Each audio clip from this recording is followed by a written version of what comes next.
Take you. Break के बाद स्वागत है आपका और बढ़ेंगे खबरों की ओर। इधर राजधानी रांची में पक्ष और विपक्ष दोनों का ही मंथन होने वाला है। विशेष सत्र बुलाया गया है 8 जुलाई को और इसी के मद्देनजर पक्ष और विपक्ष का मंथन चल रहा है। एक तरफ सीएम आवास में हेमंत सोरेन मंथन कर रहे हैं तो दूसरी तरफ बीजेपी प्रदेश कार्यालय में बीजेपी के विधायक दल की बैठक हो रही है। सीएम आवास पर हेमंत सोरेन का मंथन लगातार जारी है। सभी विधायकों को शामिल होने का सख्त निर्देश भी दिया है हेमंत सोरेन ने। बीजेपी की विधायक दल की बैठक भी बुलाई गई है। कल 8 जुलाई है और ऐसे में विधानसभा का विशेष सत्र बुलाया गया है जिसे लेकर रणनीति तैयारी की जा रही है कि किस मुद्दों को लेकर घेरा जा सकता है, हंगामा किया जा सकता है, यह भी हमें देखना होगा। और अगर हम बात करें तो यह भी संभव बताया जा रहा है कि कल हेमंत सरकार का फ्लोर टेस्ट भी हो। तो ऐसे में पक्ष विपक्ष दोनों ही मंथन कर रही है। और इसी खबर पे और भी ज्यादा जानकारी के लिए हमारे सहयोगी चित्रंजन हमारे साथ लाइव जुड़ चुके हैं, उनका रुख करेंगे। चित्रंजन, देखिए 8 जुलाई को विशेष सत्र बुलाया गया लेकिन इससे पहले मंथन का दौर चल रहा है। एक तरफ सीएम आवास पर हेमंत सोरेन मंथन कर रहे हैं तो दूसरी तरफ बीजेपी विधायक दल की बैठक बुलाई गई है। पूरी जानकारी दे, क्या कुछ रणनीति पर चर्चा हो सकती है? देखिए अंकिता, आज दो महत्वपूर्ण बैठक है। राजनीतिक दृष्टि से देखेंगे तो एक इंडिया गठबंधन की बैठक मुख्यमंत्री आवास पर आहूत की गई है, तो वहीं दूसरी बैठक जो है बीजेपी के एनडीए गठबंधन के दल की बैठक बीजेपी प्रदेश मुख्यालय में वो बैठक बुलाई गई। देखिए मुख्यमंत्री आवास की अगर बैठक की बात की जाए तो मुख्यमंत्री आवास में गाड़ियों जो काफिलों का आना है वो शुरू हो चुका है। अगर मंत्रियों की बात की जाए, माफ कीजिएगा, अगर विधायकों की बात की जाए तो बेबी देवी, रामेश्वर उरांव, दीपक बिरुआ, ये तमाम जो विधायक है वो पहुंच चुके हैं। जेपी भाई पटेल जो पहली बार जो यह दूसरी बार होगा जब जेपी पटेल जो है वो पहुंचे हैं इस जेएमएम की, यूं कहा जाए तो इंडिया गठबंधन की बैठक में।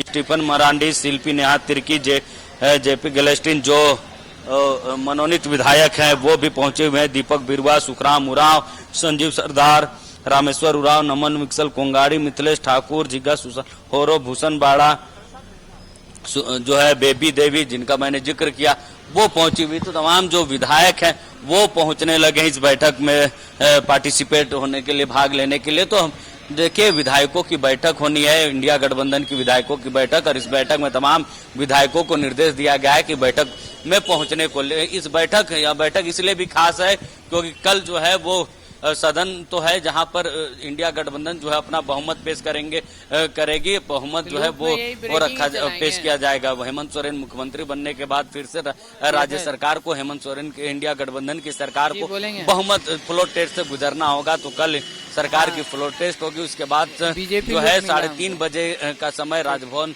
से बताया गया है जहां पर जो है मंत्रिमंडल का विस्तार होगा। बिरसा मुंडा मंडप जो है राजभवन के अंदर, वहीं से जो है कैबिनेट का विस्तार होगा। विधायक जो है मंत्री पद की शपथ लेंगे। वहीं अगर मंत्री चेहरे के फेरबदल की बात की जाए तो संभवतः बताया जा रहा है कि उसी चेहरे से हेमंत सोरेन जो है अपने कार्यकाल को पूरा करेंगे।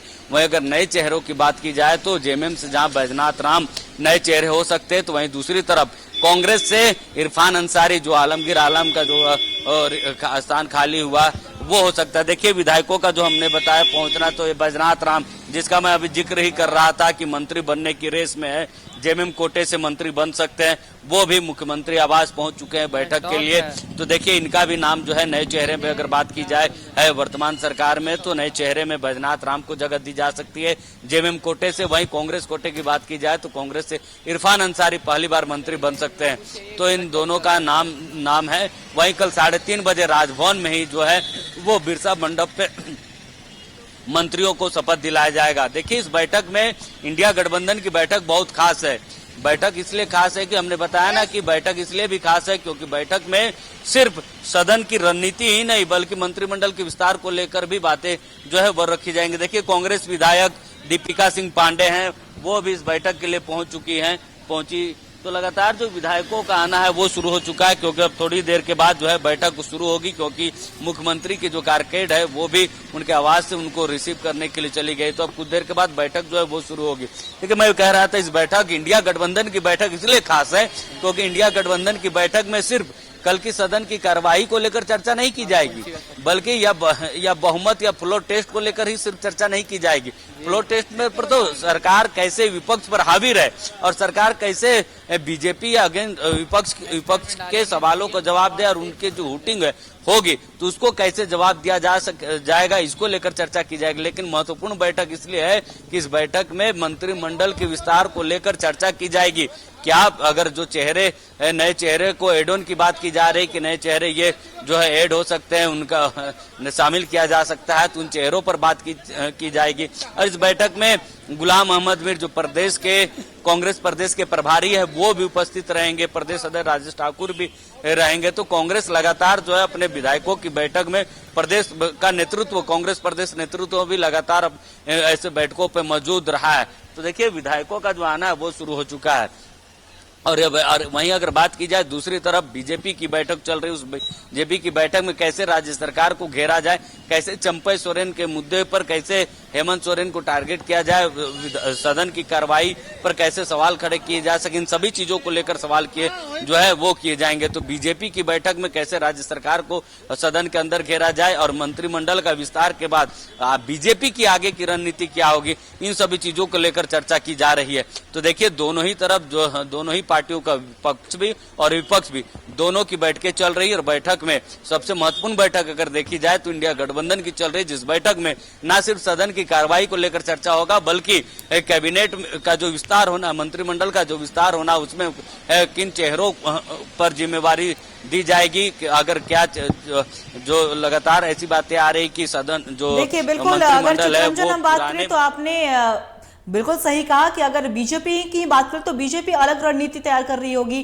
कि किस तरीके से अन्य मुद्दों को भुनाया जाएगा विधानसभा में, तो जाहिर सी बात है उनकी बैठक भी महत्वपूर्ण है। लेकिन इंडी गठबंधन पर अगर हम बात करें तो इंडी गठबंधन में हलचल मंत्रिमंडल के विस्तार को लेकर भी है। कई ऐसे नाम बताए जा रहे हैं जो नया चेहरा है जो इस बार मंत्रिमंडल में इंक्लूड हो सकता है, नया चेहरा को शामिल किया जा सकता है मंत्रिमंडल में। तो थोड़ा इसके बारे में विस्तार से बताया चित्रंजन, क्योंकि देखिए अगर हम बात करें तो बादल पत्रलेख को लेकर यह कहा जा रहा है उनको हटाया जा सकता है, इरफान अंसारी की एंट्री हो सकती है, वैद्यनाथ राम की एंट्री हो सकती है। तो कौन कौन से अहम जो चेहरे हैं इस बार हमें मंत्रिमंडल में देखने को मिल सकते हैं जो संभावित है इंडी गठबंधन की ओर से?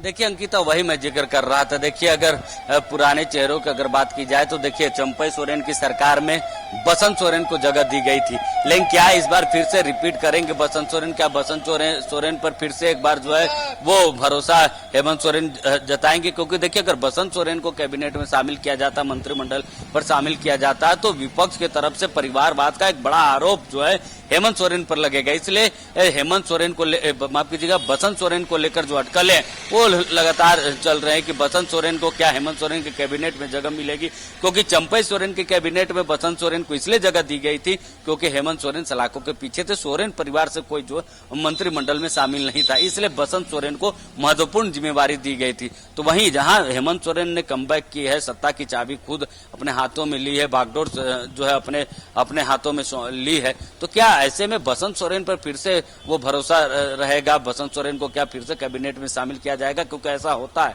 तो देखिए विपक्ष की तरफ से फिर से एक बार परिवारवाद का जो बड़ा आरोप है वो जेएमएम पर लगेगा, क्योंकि हेमंत सोरेन के मुख्यमंत्री पद की कुर्सी संभालते के साथ परिवारवाद का एक बड़ा आरोप जो है हेमंत सोरेन पर विपक्ष लगाया है। तो ऐसे में जब बसंत सोरेन को भी मंत्रिमंडल में जब शामिल किया जाएगा तो एक बड़ा आरोप फिर से परिवारवाद का जेएमएम के ऊपर लगेगा। इसलिए अटकलें जो है वो लगाई जा रही है कि बसंत सोरेन हो सकते हैं कि हेमंत सोरेन के कैबिनेट में ना शामिल किए जा सके। वहीं यह भी देखना है कि चंपई सोरेन को लेकर पार्टी का क्या कुछ रुख होता है, उनके बेटे को लेकर क्या कुछ पार्टी के तरफ से क्या रुख होता है, यह देखने वाला बड़ा महत्वपूर्ण होगा कि इसमें पार्टी के तरफ से हेमंत सोरेन के तरफ से क्या कुछ रुख अपनाया जाता है। अंकिता, देखिए बिल्कुल, और ये भी कहा जा रहा है चितरंजन की फ्लोर टेस्ट भी कल होगा, तो जाहिर सी बात है कि आलमगीर आलम को लेकर भी संशय बरकरार है। हालांकि आलमगीर आलम ने एक याचिका भी डाल रखी है, उन्होंने अनुमति मांगी है कि उन्हें विशेष सत्र में शामिल होने का, उनमें उपस्थित होने की अनुमति दी जाए। उन्होंने एक याचिका दाखिल की जिस पर भी सोमवार को सुनवाई होनी। तो क्या लग रहा है, क्या आलमगीर आलम किसी भी वक्त हो सकता है कि विशेष सत्र में शामिल हो सकते? क्या कुछ संभावनाएं हैं? देखिए अंकिता, अगर इससे पहले हेमंत सोरेन ने भी इस तरह की एक याचिका दायर की थी, हालांकि उनको जो है बाद में उपस्थित होने का मौका जरूर दिया गया था। ऐसे में सोमवार को कल ही सुनवाई इस मामले पर होनी है और देखिए अब मॉर्निंग कोर्ट नहीं, डे कोर्ट है। ऐसे में जहां सदन की कार्रवाई लगभग 1 बजे के आसपास तक ही जो है वो रहेगी, क्योंकि सिर्फ फ्लोर टेस्ट होने। ऐसे में आलमगीर आलम की उपस्थिति को लेकर जो है बहुत कम जो चांसेस है कि वो उपस्थित हो पाएंगे। कोर्ट की तरफ से जो परमिशन मिलने के बाद भी, क्योंकि बाकी जो प्रक्रिया है वो पूरी करने में भी समय लगेगी, तो ऐसे में फ्लोर, क्योंकि सरकार पर कोई खतरा नहीं है कि वो फ्लोर टेस्ट में अपना बहुमत जो है वो पेश नहीं कर पाएगी। इस तरीके का कोई खतरा राज्य जो है हेमंत सोरेन के सरकार में नहीं है, हेमंत सोरेन की पार्टी में, इंडिया गठबंधन में नहीं है। इसलिए सरकार में संकट का कोई मामला नहीं है।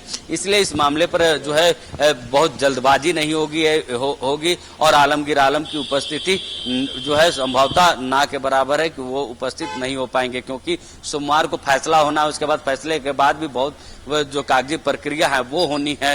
तो ऐसे में तब तक सदन की जो कार्रवाई है वो भी खत्म होगी, क्योंकि 3:30 बजे से मंत्रिमंडल का विस्तार जो होना है, मंत्रियों का शपथ होना है, तो जाहिर तौर पर उससे पहले जो है वो सदन की कार्रवाई समाप्त होगी। तो क्योंकि सदन की कार्रवाई में सिर्फ सरकार को फ्लोर टेस्ट से गुजरना है, सिर्फ अपना एक बहुमत जो है वो पेश करना है, बहुमत पास करना है, इसलिए सदन की कार्रवाई बहुत लंबी नहीं होगी, जिसके कारण आलमगीर आलम की उपस्थिति को लेकर जो संभावनाएं बताई जा रही कि वो उनकी अनुपस्थिति इस सदन की जो कार्रवाई है, जो कल की जो विशेष कार्रवाई, उस पर वो उनकी अनुपस्थिति हो सकती है। अंकिता, देखिए बिल्कुल चित्रंजन, एक तरफ अगर हम सत्ता पक्ष की ही बात कर ले तो सत्ता पक्ष एक तरफ फ्लोर टेस्ट की बात हो रही है, मंत्रिमंडल विस्तार की बात हो रही है, जिस तरीके से आपने कहा कि कल शपथ ग्रहण समारोह भी होने वाला है मंत्रियों का। तो दूसरी तरफ अगर हम बीजेपी की ही बात कर ले तो प्रदेश कार्यालय में बीजेपी के विधायक दल की बैठक हो रही है। ऐसे में कौन कौन से अहम मुद्दे होंगे? जिस तरीके से अगर कहा जा रहा है कि चंपाई सोरेन का मुद्दा को लेकर पहले ही बीजेपी हमलावर होती हुई नजर आ रही है। बीजेपी ने साफ तौर पर यह आरोप लगा दिया है हेमंत सोरेन के ऊपर की परिवारवाद करते हैं, चंपाई सोरेन के साथ धोखा हुआ है, चंपाई सोरेन को जबरदस्ती उनके पद से हटाया गया है। तो साफ तौर पर बीजेपी कहीं ना कहीं हमलावर मोड में जरूर नजर आएगी। तो कौन कौन से और अन्य मुद्दे हैं जिन्हें लेकर बीजेपी कर हमलावर हो सकती है विधानसभा के विशेष सत्र में?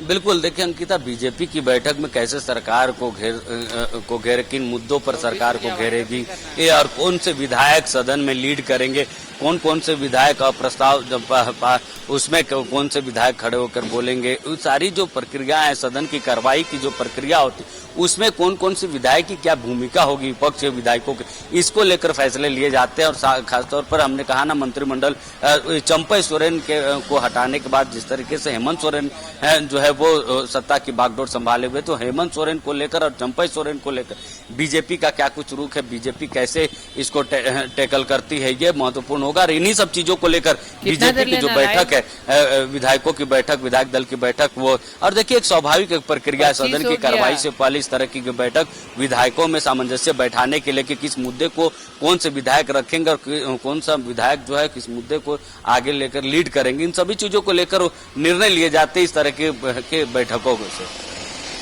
जी चित्रंजन, आपका बहुत बहुत शुक्रिया तमाम जानकारी के लिए। आप लगातार इस खबर पे बने रहिएगा, हम आपसे पल पल की अपडेट भी लेते रहेंगे। तो बता दें आपको कि एक तरफ मंथन चल रहा है पक्ष और विपक्ष दोनों का ही, लेकिन इंडी गठबंधन की हम बात करें तो जिस तरीके से हमारे सहयोगी चित्रंजन ने भी कहा, इंडी गठबंधन की बैठक इसलिए भी महत्वपूर्ण है, एक तरफ फ्लोर टेस्ट होना है, दूसरी तरफ मंत्रिमंडल का विस्तार होना है, और यह भी कहा जा रहा है कि हो सके कल 3:30 बजे शपथ ग्रहण भी हो मंत्रियों का। नए चेहरे के नाम पर भी मुहर लग सकती है, नए चेहरे भी हमें इस बार हेमंत सोरेन के मंत्रिमंडल में देखने को मिल सकता है। तो जाहिर सी बात है। और एक और बात है, विशेष सत्र आहूत है 8 जुलाई को, तो एक तरफ बीजेपी वो रणनीति तैयार कर रही होगी कौन कौन से मुद्दे पर इस बार सरकार को घेरना है, क्योंकि चंपाई सोरेन का मुद्दा हो, चाहे भ्रष्टाचार का मुद्दा हो, इन तमाम मुद्दों पर बीजेपी हमलावर होती हुई नजर आती है सत्ता पक्ष पर। तो जाहिर सी बात है कि कल विधानसभा का विशेष सत्र बुलाया गया है, तो इस पर भी बीजेपी जरूर सरकार को घेरेगी। तो देखने वाली बात होगी कि विशेष सत्र में क्या कुछ